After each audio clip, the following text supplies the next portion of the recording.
আমার মাওলা পাকের বান্দাগুলো কিয়ামতের ময়দানে ওঠার পরে যখন আল্লাহ রাব্বুল আলামিন ডান হাতে আমলনামা দান করবে, আমল নামার দিকে তাকায়া দেখবে, আমল নামার মধ্যে হাজার হাজার লক্ষ লক্ষ কোটি কোটি গোলাম আজাদ করার সওয়াব, হাজার হাজার লক্ষ লক্ষ কোটি কোটি যুদ্ধের ঘোড়া সৎকা করার সওয়াব, হাজার হাজার কোটি কোটি উট কুরবানি করার সওয়াব।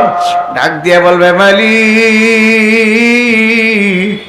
আমার জীবনে কোনো গোলাম আজাদ করি নাই, আমার জীবনে কোনো যুদ্ধের ঘোড়া সৎকাও করি নাই, আমার জীবনে উট জীবনে কোরবানি আমি দেই নাই, কিন্তু আমার আমল নামার ভিতরে এই সবগুলো কিভাবে আসলো মালিক আমি জানতে চাই। আমার মালিক ডাক দেয়া বলবে, বান্দা বান্দি ফজরের পরে 100 বার সুবহানাল্লাহ পড়ছনি? বলে হ্যাঁ পড়ছি। মাগরিবের পরে 100 বার সুবহানাল্লাহ পড়ছনি? বলে হ্যাঁ পড়ছি। আল্লাহ হে বান্দা বান্দে 100 বার আলহামদুলিল্লাহ পড়ছো? বলে হ্যাঁ পড়ছি। মাগরিবের পরে পড়ছো? বলে হ্যাঁ পড়ছি। ফজরের পরে 100 বার আল্লাহু আকবার পড়ছনি? বলে হ্যাঁ পড়ছি।